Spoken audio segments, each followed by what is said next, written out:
চারদিকে যখন উন্নয়নের নানা গল্প, তখনও নোয়াখালীর মাইজদীতে দেখা মিলল এক ভিন্ন চিত্রের। একটি সেতুর অভাবে ভোগান্তিতে কয়েক হাজার বাসিন্দা, এমনকি বারবার সরকারি দপ্তরে আবেদনেও মেলেনি সমাধান। ঝুঁকিপূর্ণ কাঠের পুল দিয়ে চলতে হচ্ছে বয়স্ক, নারী ও শিশুদের।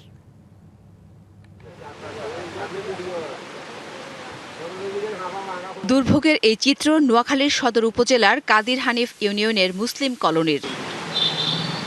বয়স্ক রোগী হোক কিংবা শিশু শিক্ষার্থী, ঝুঁকিপূর্ণ এই কাঠের পুলই যাতায়াতের একমাত্র ভরসা।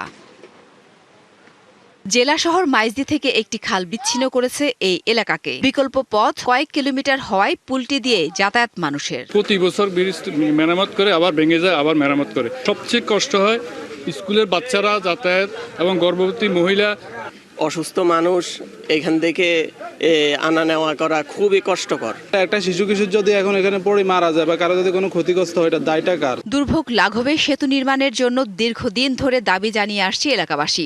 নগদ নিয়ে এলো হার না মানা হার অফার।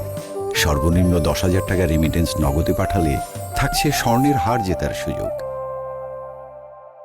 কিন্তু বিভিন্ন মহলে ধর্ণা দিলেও পাননি কাঙ্ক্ষিত সেতু। তাতে দুর্ভোগী কেবল চিরসঙ্গী স্থানীয়দের। বিগত দিনে যত সরকারি ক্ষমতা যাচ্ছে, বিত্তবানরা ক্ষমতাবানরা শুধু আশ্বাসে দিয়ে যাচ্ছে যে এটা হবে, করব, হচ্ছে এই অনেকগুলো মানববন্ধন করছি, ডিসি অফিসের সামনে মানববন্ধন করছি, এলজিডি অফিসের সামনে মানববন্ধন করছি।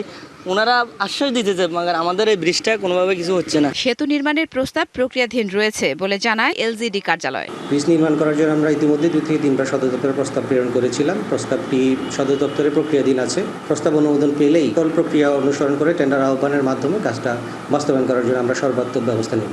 নির্দেশনা পাওয়া মাত্রই সেতুর কাজ করা হবে, আশ্বাস সংশ্লিষ্টদের। DBC news desk.